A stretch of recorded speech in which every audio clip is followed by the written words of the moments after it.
Welcome back to the Anja Health podcast. Today, I'm super excited to have Christian Toscano, who I also love your name. It's very movie like. But yeah, Christian is a licensed midwife, a clinical herbalist, and also a craniosacral therapist. And today, we're going to chat about insemination, menstrual health, hormonal health. So yeah, I'm super excited to have you here because those are all new topics for our podcast. But yeah, I'd love to get a brief background on sort of you and how you got here, and especially how you got interested in just the more kind of herbal realm of health. Well, thanks for having me. So, my background is in herbalism. And as I was kind of going about that journey, I was working as a doula in the hospitals, and I really wasn't liking what I was seeing. And I was feeling like there had to be another way. I didn't understand why birth was so hyper controlled and Mm, over medicalized.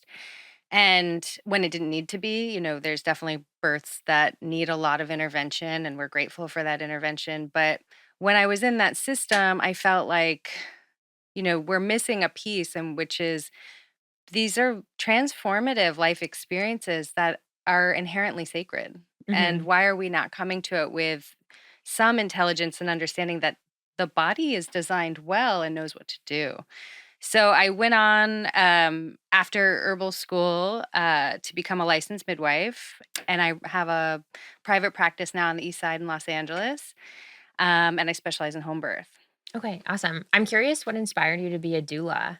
It was at the time when I was 28, and a couple friends had started having kids, and I realized that I didn't have a good relationship to birth. I kind of just had what society had showed us, which was it's to be feared and just something to just get through. And hmm I didn't understand why, we're mammals. Like, why all of a sudden do we need all this help having babies when we've evolved over time having Yeah. babies? Yeah, that's interesting. So, do you happen to have kids of your own? We don't, but we're trying now, actually. Oh, okay, Yeah. awesome. Cool. Well, yeah, as you know, we do cord blood banking at Anja Health, so I'm curious what your thoughts are as someone in the birth space, and also if you would do it for your children. Yeah. So we don't have a one size fits all approach. That's really midwifery care. We tailor everything to the individual in front of us and what is their clinical picture. So we do operate under ACOG guidelines. So we do say, ACOG doesn't they don't recommend for or against it, but then we look at the individual's family makeup. And so it's like, do you have a history of genetic, metabolic conditions where this could be of use for you potentially down the line? Mhm. Okay, awesome. So, do you think you might consider it for your kids? And also, I'm curious what your thoughts are in relation to that delayed cord clamping. Yeah. Delayed cord clamping is definitely a hot topic right now. I personally wouldn't do it for my kids because I don't have any known genetic conditions that I would be concerned for. And that is the interesting thing now. So we have like this explosive realm of genetic screening. So people will come in before they've conceived, and they will have hmm these complete profiles on both themselves and their partner or their donor. And then we can really make an informed decision around, what are some things maybe you might want to consider. Right. So, would you do delayed cord clamping for your kids? Well, absolutely. Delayed cord clamping is just part of midwifery care. Yeah.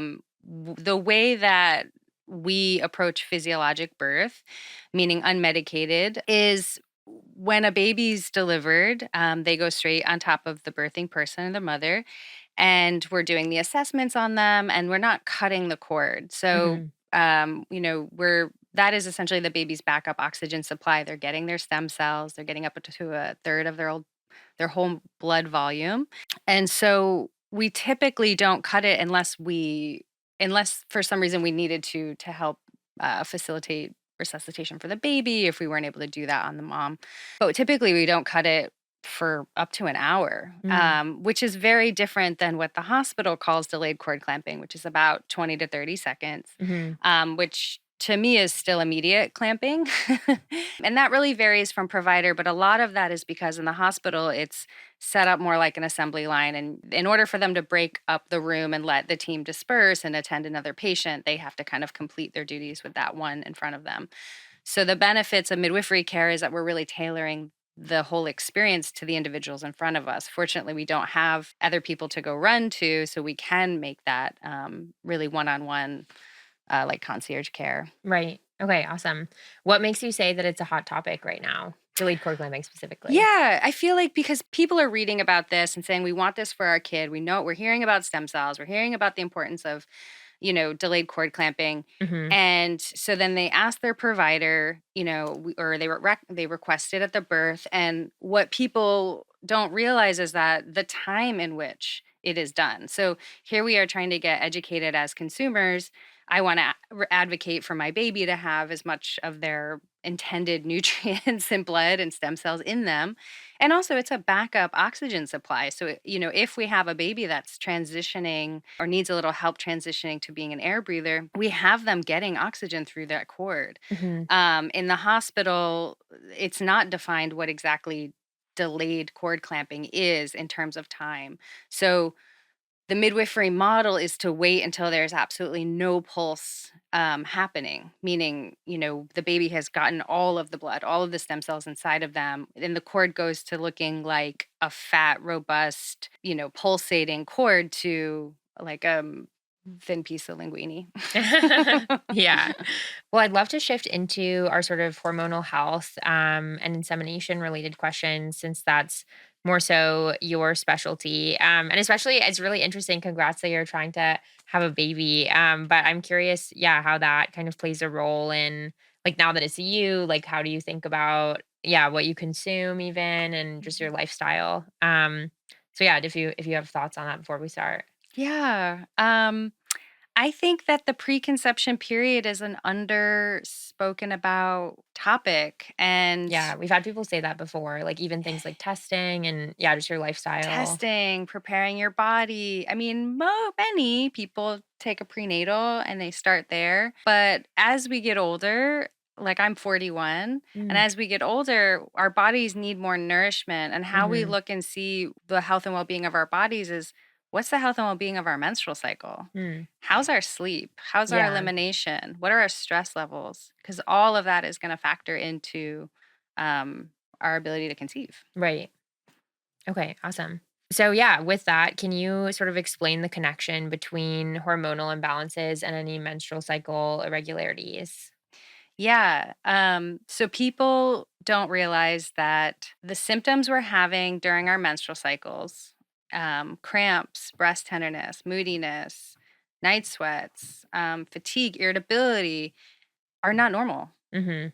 We've normalized it in our culture that those symptoms are normal. It's just part of being a woman. It's just Yeah. part of whatever cycling. And it's a lie.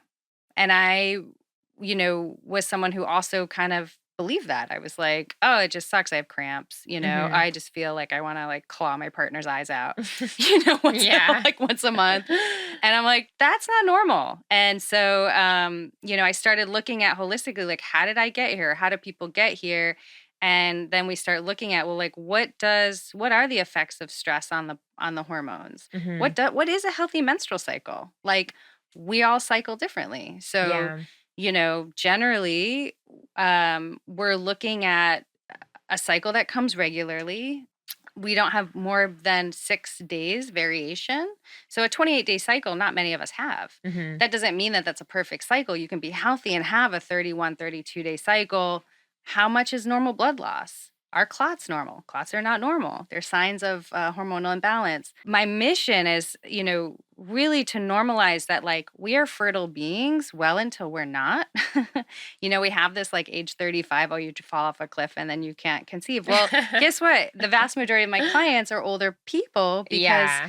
I don't know why. I think because they question the system maybe a little bit more. They're having their second kid. They're kind of Mhm. had some experiences. I don't know. Maybe they have a little, we're not, unfortunately, we can't bill directly to insurance. So, there is a barrier to access our care in that sense. Insurance will reimburse, but Sorry, I'm all over the place because I No, feel it's so okay. passionate about this, and Yeah. it saddens me. And over and over again, what I hear at the clinic is people come in and they're like, "I want, can you do hormone testing?" Mhm. And I'm like, "Oh my god, yes, I can." But there is such a discrepancy on how we test hormones. Mhm. You go to an OB-GYN, I've heard the gamut from we can't test hormones. It's Yeah. not possible. They change it all throughout the month, which that's not true. To we're only testing them at the end of your menstrual cycle because that's when your hormones are lowest. Well, we need to see the fluctuation in the cycle. Mhm. Then, what's the difference between like serum testing, blood, versus urine, saliva? Yeah. So how are we assessing what's going on in this person's hormones? And there's not a Mhm. consensus with this. And I found also that there's not a lot of people that are specializing in healing these disorders either. So what do I do if I have cramps or headaches or cyclical breast tenderness? You go tell your OB that they're probably not going to give you a holistic solution. So what I work with is supplements, diet, herbs to heal those things. So now when I get Yeah. my period, it comes and goes, and I maybe have a slight increased desire for carbohydrates, but other than that, no symptoms. Mm. Okay, interesting. What are the most common causes of infertility related to hormonal factors? And also, I'm curious how you think about sort of healing that even like prior to preconception. Yeah, what should people look out for?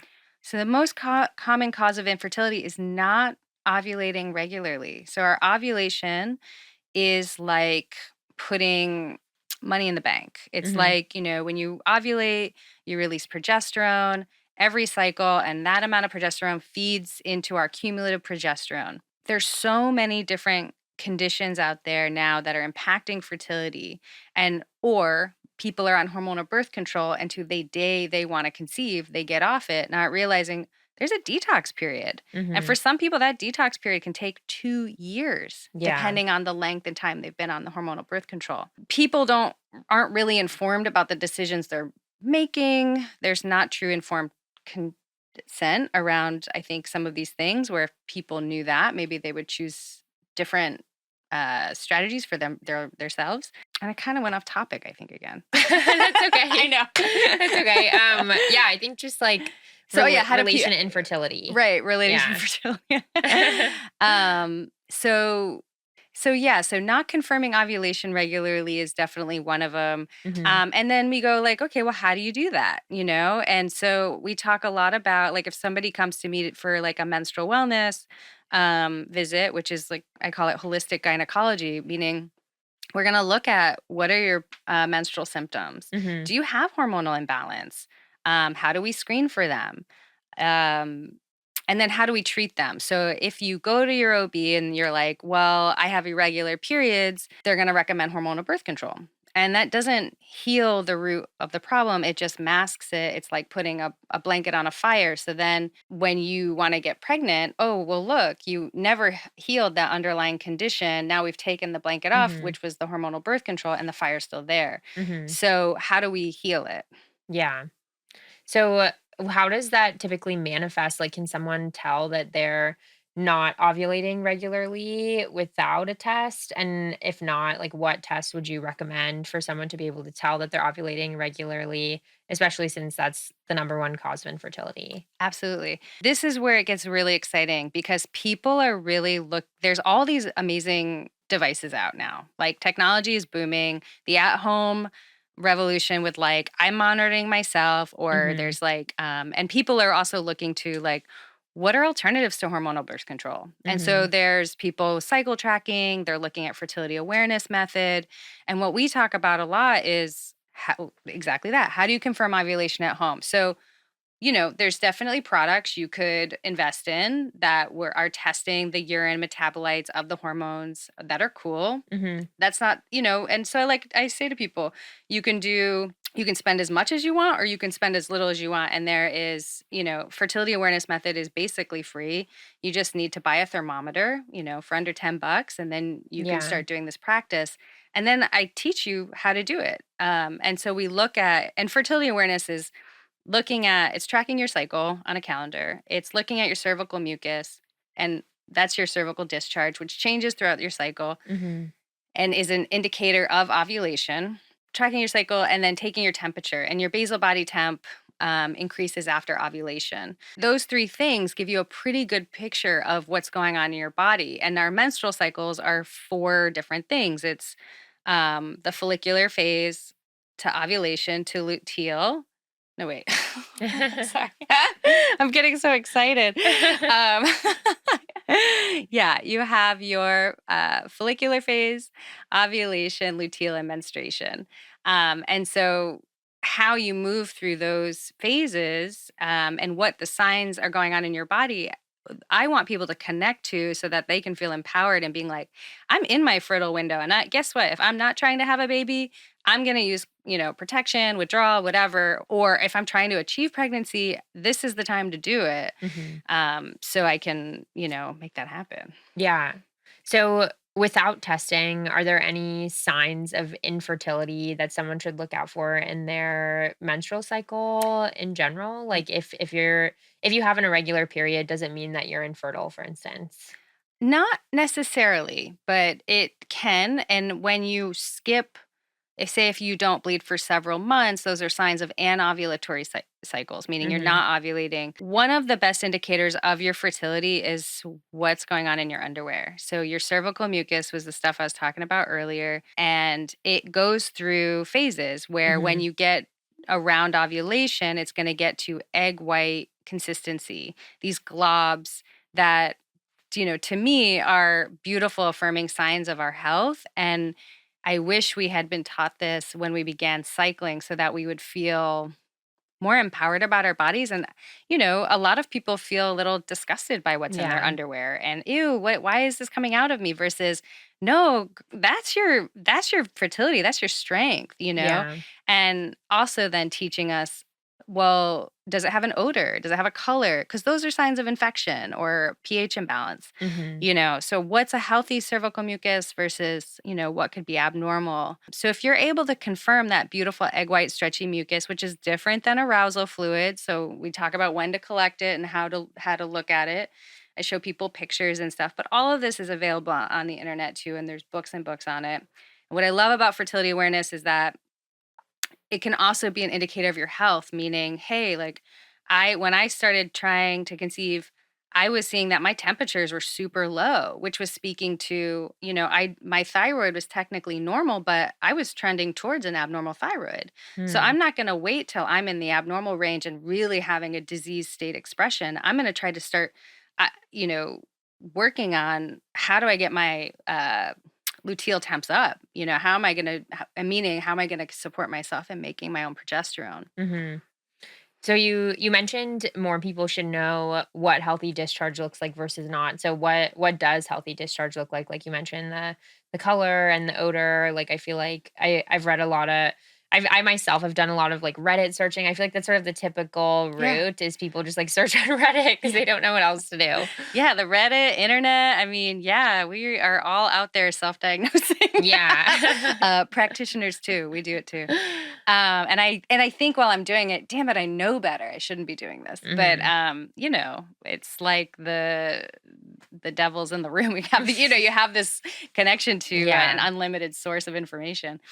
A healthy cervical mucus is, you're going to have your menstruum, your period, and then typically you have what are called dry days. So your body has just shed the uterine lining, and then the first half of your cycle is having not a lot going on. Mhm. You're having to build up the follicle, build up the endometrium. So you're going to just see not much in your underwear, or if you're collecting it from your vagina, it'll just be kind of not super present. Then, as your cycle progresses, it starts to get more like sticky, more like the consistency of kind of glue or lotion. Hmm. And then it eventually moves closer to egg white. So it'll go from like sticky, creamy to like, and all these adjectives are so subjective. So I really recommend people look at pictures. Um, and then from, creamy, it gets to kind of milky to egg white. And then, Mhm. but for some people, they don't get egg white Like, and we do this, and this is the test of like, Mm. where does the cervical mucus break? So if it's here and it's creamy and gummy, I know I'm not in my fertile window. I could have as much unprotected sex as I want and I won't get pregnant. And then as it gets stretchier, I know, oh, okay, I'm getting in my fertile window. Sperm can live in the body 3 to 5 days. This stuff is designed to keep it around, get me pregnant. So if I'm not trying to get pregnant, I'm going to avoid having unprotected sex during those times. And then once you're getting to here, and it's really looks like egg whites, and it's you can really do this. I know I'm in my most fertile window. I'm about to ovulate, or I have already ovulated, and I know, either have sex now or don't, depending on what I'm wanting. And then after you ovulate, you'll see a temperature increase Mhm. with your basal body temp, and there is a method to that. So don't just rely on like a forehead temp. Um, and then you can have as much unprotected sex as you want. You won't get pregnant because you only ovulate once in a cycle. Mm, okay. Yeah, thinking about like looking at getting pregnant or not wanting to get pregnant. You chatted about hormonal birth control earlier, so I'm curious what are sort of yeah, what is the long-term impact of being on birth control and does it vary? Like I feel like sometimes there are conceptions around like more localized birth control having less negative long-term impacts. So yeah, what are your thoughts there? Yeah, in midwifery care, it's really about true informed consent. So I want people to understand, what are they taking? How does that impact them?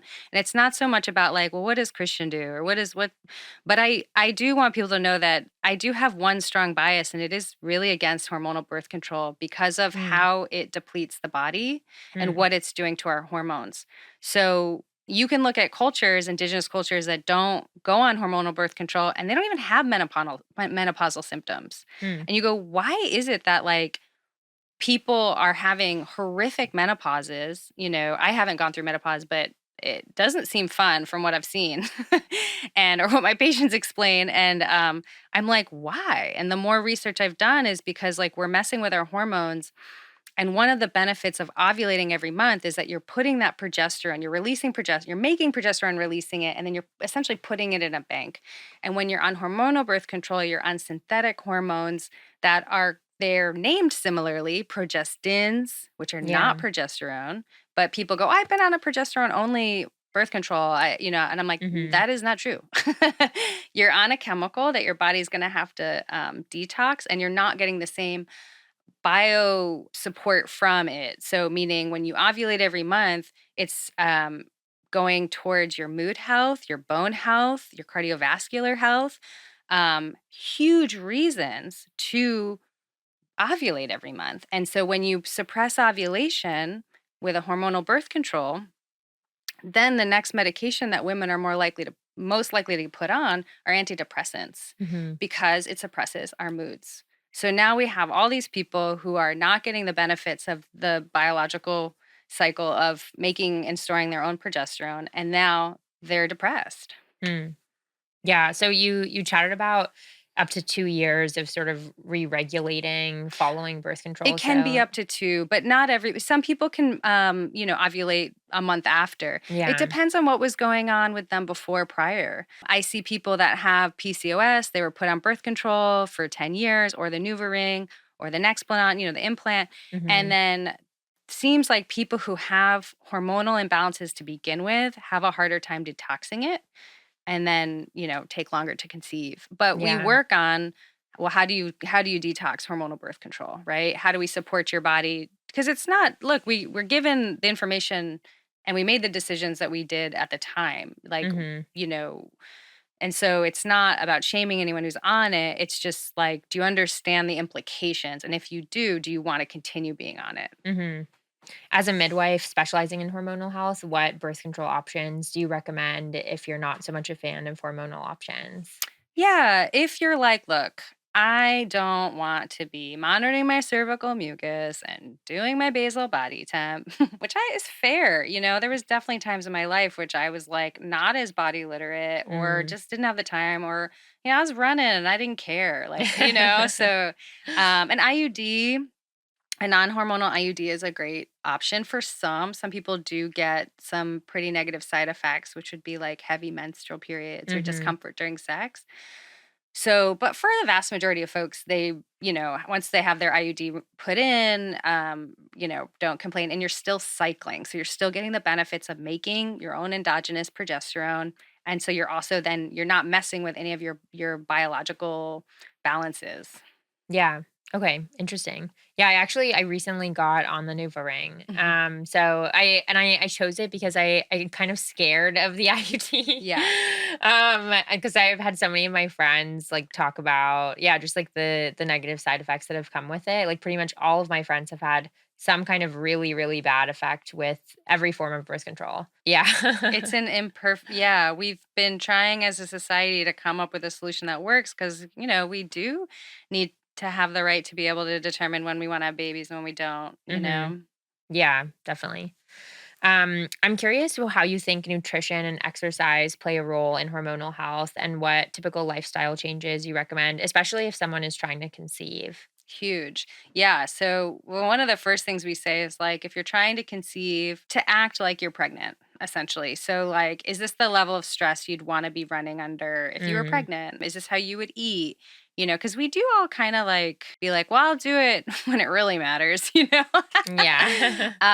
But as like I said, I work with older folks trying to conceive and myself included. And what I see is that it's super, super important is to start eating the right amount of protein for our bodies. Like that's a hmm super simple thing. As women, I think a lot of us have either histories of eating disorders or what I'd call just disordered eating, where we're mm kind of like conditioned to be cautious about food and weight. And so then what I see is people skipping meals or doing intermittent fasting when, you know, I would rather see people doing things like timed eating so that their body's still getting regular nourishment because that is what our hormones need. And then moderating stress. So, stress, the same hormones that build our sex hormones also help us mitigate stress, make stress hormones, or the hormones that help us mitigate stress. So, what people don't realize, and it's called the pregnenolone steal. So when your body's like, oh, we're gonna ovulate, but actually, oh no, I'm dealing with like a death and a breakup and hmm I don't know, this person's whoever this person is. I know you're out there, but this is a tough moment. Your body's gonna prioritize the stress over yeah. reproduction. Mm. So then and you do that times maybe 10 years, and then you go, now I want to have a baby, but actually I've never changed this pathway in myself or nourished it. We're gonna have to nourish it and it'll take time. Yeah. Okay. So are there any foods in particular that you recommend if someone is trying to conceive? Like I know you mentioned more protein. I feel like I Yeah. read eggs a lot should Yeah. be like in high quantity. Honestly, I mean, if I could get everyone eating the organ meats, which Mm. everyone's like, "Ugh, it's hard to get people to be like, yeah, liver and marrow, the things that build life.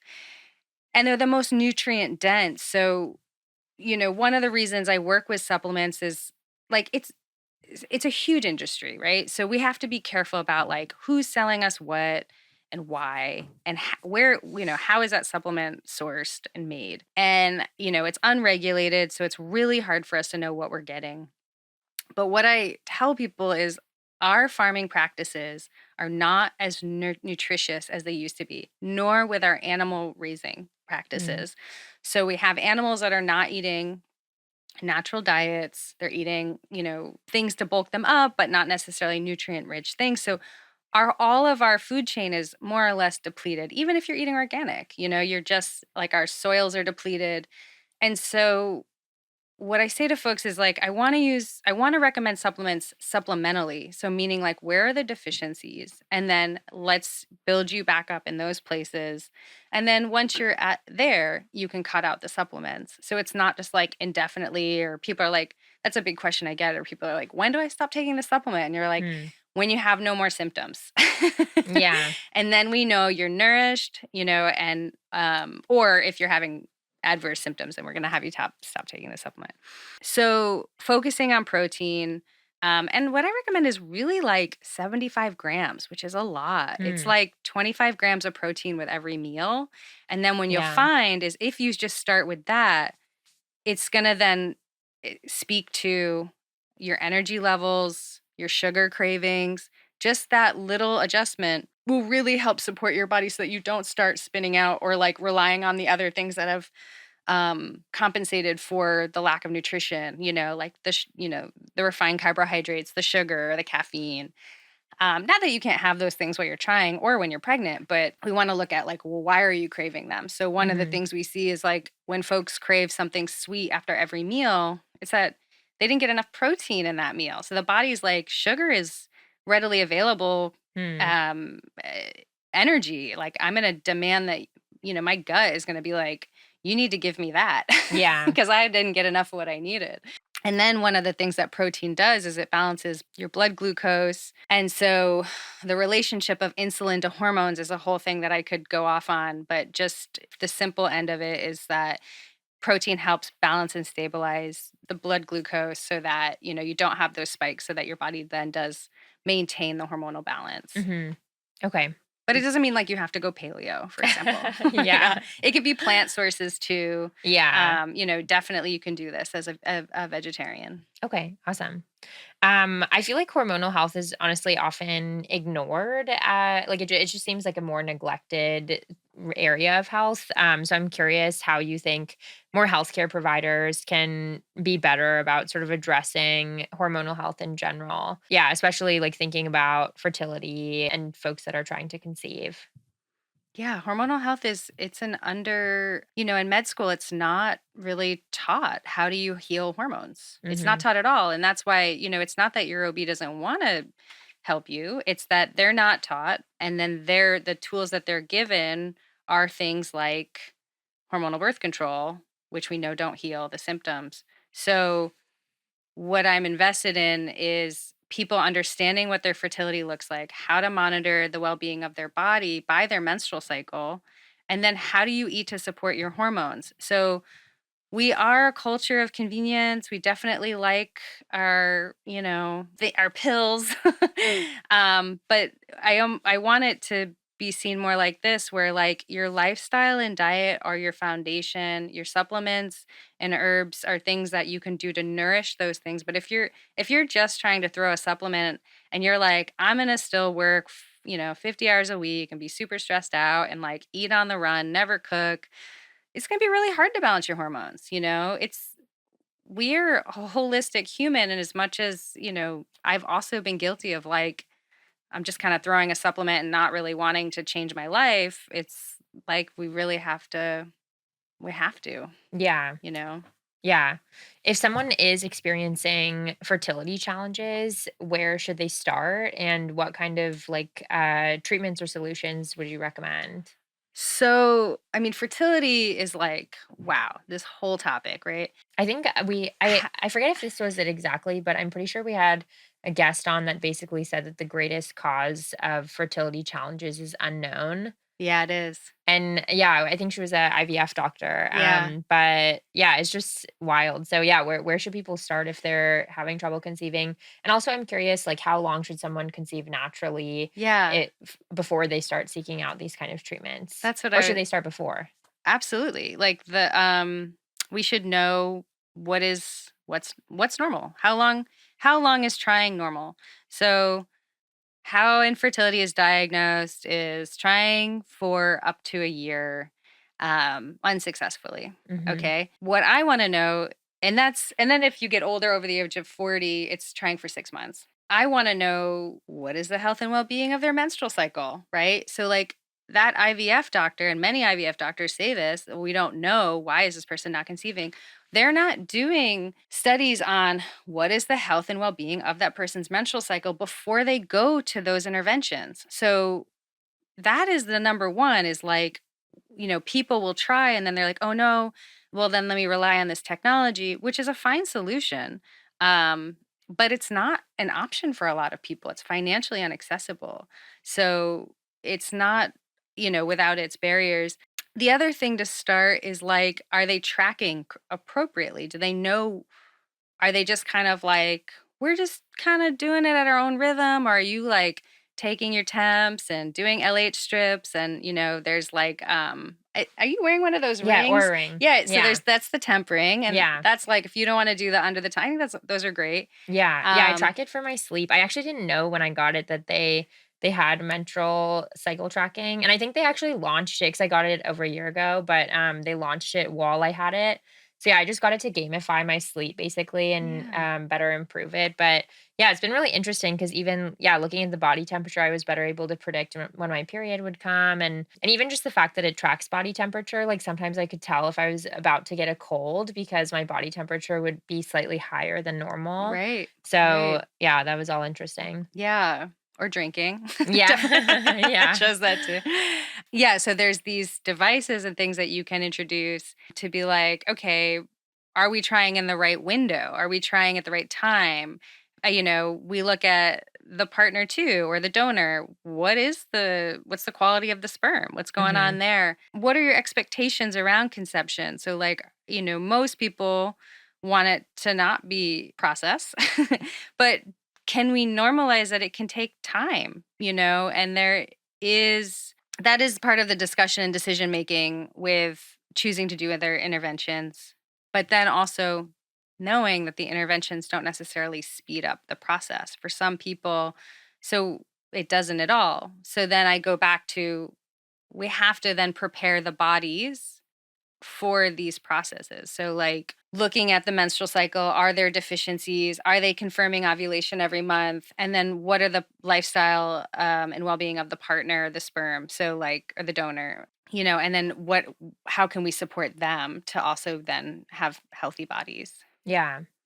Thinking about sort of partner support, how can partners best support one another through times of infertility? It is a very challenging topic. And I think there's also like not a lot of spaces that are going to address the psychological, emotional, the spiritual, and the physical of going through infertility. And one of the reasons I became licensed as a craniosacral or certified as a craniosacral practitioner, in addition to a midwife, is that I felt like I had a lot of tools for my patients or clients, and it would be like we were these two brains sitting in the room talking, going back and forth, looking at labs and numbers and values and times and, all this. And then I was like, I'm missing a piece to healthcare, which is addressing the physical body, like the energy body, the psychological body. And so craniosacral therapy is a way that, we can work with stored histories or traumas in the body and help people clear them.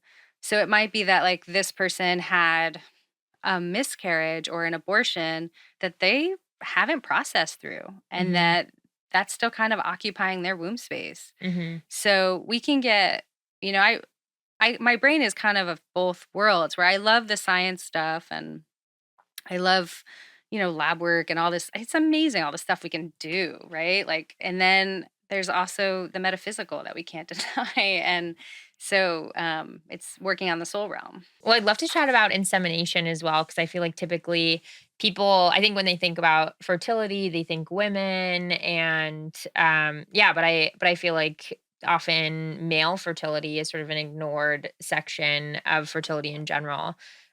So yeah, in the context of intrauterine insemination, aka IUI, what is the process and yeah, how do you define success for an IUI? hmm Yeah. So not all midwives offer IUIs. It's something that I decided to do additional training to be able to offer. Can you do it at home?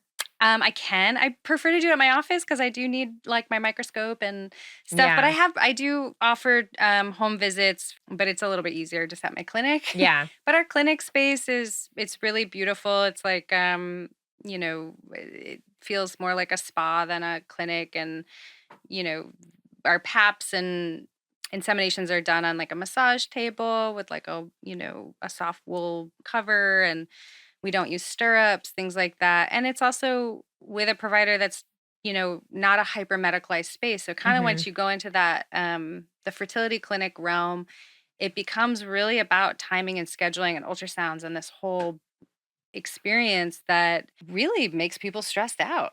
Yeah. And as we know, stress really impacts fertility. So I started offering IUIs for two reasons: to support those who wanted to conceive babies or were having issues, but then also to work with queer couples because I love holding a safe space for non-binary and queer folks. And the birth world, reproductive world is mostly dominated by hetero, monogamous couples. And well, that's, just not a good reflection of all families. So yeah. Okay, awesome. Do you typically recommend trying IUI prior to trying IVF? Or what is sort of the Yeah, we relationship? do. Yeah. I mean, it depends. So, okay, we do in a sense of if it's unexplained infertility. If it has to do with like egg quality, then we're going to be speaking more to IVF. But if Mm, it's like motility on the sperm, then an IUI is a great solution. Or like I've had queer couples try ICIs at home with donor sperm, but they're using often frozen sperm, which is not, it doesn't live as long once thawed. So mm. I do recommend an IUI with frozen sperm because it does get it that much closer to the fallopian tube, to the egg. So What is an ICI? intracervical, meaning Okay. like it's penis and vagina sex, Oh, essentially. okay, Yeah. okay. Okay, cool. Intrauterine is going past the cervix into the uterus. Yeah, so Yeah. typically with, like, an insemination tool. That's what we do. Yeah, ICIs, I just tell people to do them on their own, and I'm like, here's how you cycle track. Here's how you, confirm ovulation after the fact. Here's signs of looking. Often people just do them too soon at Mhm. home. They see their LH surge and then they just want to go. But we talk about how to use your cervical mucus as indicators of fertility and timing. And so, because we're not all 24-hour ovulars, we're not all the same people. Yeah. So we're complex beings. So how do you read your own body signals? Mhm. Okay. Um, so what are the most common misconceptions around IUI and also with that IVF and maybe even ICI? I'd say with ICI, it's the timing thing. IUI, frozen versus fresh versus washed sperm. So, like, when you work with a cryobank, you're getting often frozen washed sperm, or it can be frozen and unwashed. And we'll wash it, meaning we'll separate the sperm from the seminal fluid in the clinic. I look at it under a microscope to see how it processed, and then we'll do the insemination right there. Or people will be working with like a known donor that, so they'll have fresh sperm, but fresh sperm has to be washed before you put it into the uterus.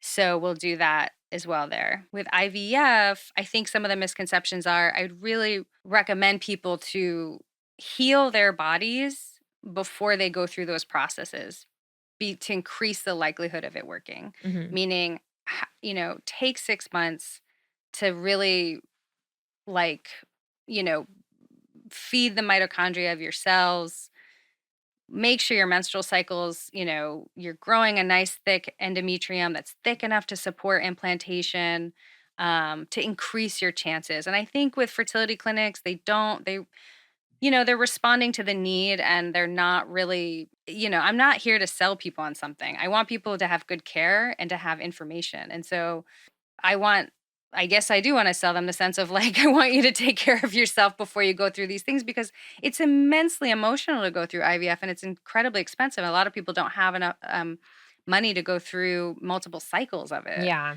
So, without going into or, you can get loans and stuff, but without going into immense debt. The other thing is that we're seeing higher rates of pregnancy complications with IVF pregnancies, and I think that that's something that's not in the conversation around IVF. And it's not that this is such an emotional, primal thing. Like when people want a baby and they're not getting one, it's so primal and it's so Mhm. heartbreaking. And we're so lucky to have a technology that will help us. But again, in the information, we need to also let them know that they have higher incidences of pregnancy complications. So, and if they're okay to accept this increased risk, then they should go ahead for it. But if they're not, then or they should be informed about what those things are, meaning increased risk of hypertension, of developing preeclampsia, abnormal placental adherence, needing to be induced, things like this. So it's not just getting you pregnant. We want you to get pregnant and have a healthy pregnancy and a beautiful birth. Yeah. Okay, that's awesome. So you chatted about making sure you wanted to have an inclusive space for queer families and sort of non-traditional family structures. So what tips would you have for families who are queer families or have non-traditional family structures if they're trying to conceive? I feel like a commonly asked question, I remember searching sort of like queer family conception, and one of the common questions was like, what is the cheapest way for a queer family to conceive? So I'd also love to get your take on that. Yeah, because you're immediately put into, Like often. surrogacy or and it's so expensive. Yeah, or, even if you have a donor that's a friend or maybe going to be a co-parent or a special parent, like a different type of dynamic, there's screening fees. We recommend they have like STI screening and that there are, either if it's a couple, that there is second parent adoption of that child to the non-gestating parent, just so that things don't get messy and that there Mhm. is a clear understanding amongst people. A lot of fertility centers are not centering the queer experience. And so, I work with folks that are non-binary that or trans that want to carry and gestate a baby. And, how do we make these spaces not feel violent for them or non-affirming to who they are? Mhm. And it really just takes a little awareness of a provider to adjust their language, their intake forms, and to acknowledge that this is a couple who are coming together, or or a solo. I've worked with solo parents by choice, that have are having to come against more obstacles from their society, and I don't want to be one more thing in the room that's going to then feel like, making them at all feel estranged from this beautiful experience, or Mhm. what it could be a beautiful experience. Yeah. So. So what would be the cheapest option Right, for money. queer So families? the cheapest option is, honestly, doing the ICIs at home. Mm. So getting frozen, well, how you get your donor is really personal. But if you're buying sperm to do an ICI at home, whether or not you don't need to invest in there's like a special syringe. I'm not going to like shame this company, but they're selling a special syringe that I think is overpriced. It's an overpriced syringe with good marketing. And maybe if you were going to spend the money somewhere to, talk to a midwife around or take a fertility awareness clinic or class, so you're understanding your cycle, so that and tracking it for several months before you start trying, so you can, really hone in on the timing, because frozen sperm doesn't live as long outside the once it's thawed. And then, midwives are a great option for IUIs. Like, I'm a third of the cost, a third, almost, yeah, a fourth or a third of cost of working with a fertility clinic. Mm. The reason being is that I'm not paying a huge staff. I'm, in a partnership, and yeah, I just wanted to make it accessible, and because money is a part of the stress, right? So if you're going to try to normalize, hey, you might need 5 IUIs, and that's Yeah. okay and normal. You know, this will make it more accessible. How is an ICI done in at home, basically? Yeah. So if they have frozen sperm, they're going to thaw it. It comes in a big tank. There's instructions on how to thaw it in the tank. And then if they've done careful cycle tracking and charting, so they're really good on their timing, because not everybody ovulates 24 hours after an LH surge, and that is like such a misconception. And then, or some people do it 12 hours, and they don't realize like you're working with sperm that's less. It's been frozen and it's been washed, so it's like it really has a reduced viability outside the body. So we really got to hone in on the timing. So, and then how you do that is with tracking your fertile signs. So some people ovulate like 36 hours. Some people even ovulate up to 72 hours. And it's not the same every month for Mhm. everybody. So like, we are sensitive beings where if like we experience an MS stressor and I've had my LH surge, my body's going to be like, "Oh, poor time to release an egg. Let me delay as long as I can." And then, and that length of delay has to do with my own nervous system. At home, if you're doing this, you've timed it right, you've thawed your sperm, and then what people will do is draw it up with a syringe, and then essentially you just put it into the vagina. And we recommend having an orgasm after, because we know the contractions of the uterus when you have an orgasm help move the sperm up closer to the fallopian tube. Mm. Okay, interesting. If someone is looking for a sperm donor, what would be your tips there? Yeah, like we start with, is it known versus unknown? Hmm. Do you have a friend or somebody in your community that you think would be open to this? Navigating second parent adoption. So we give people resources for lawyers, to really be clear with these boundaries so that, do you want that person to have parental rights? Because they will, Mm. unless they revoke them. Do you have a partner in which you want to adopt the child? So they are also seen in the eyes of the law to be the parent. So there is some navigating depending on how you're coming to it. Yeah. Yeah. Okay, interesting. Yeah, I know you mentioned sort of legal considerations. What legal considerations should someone be aware of if they're looking at having a sperm donor or even an egg donor as well? Yeah, because we've even had surrogates too. People will pay surrogates to gestate their baby. So legal considerations would be like working with those lawyers to make sure that there's a clear understanding of like, is that person going to hold parental rights or are they revoking it? And then also, who else do you want to be a parent of this child Yeah. legally?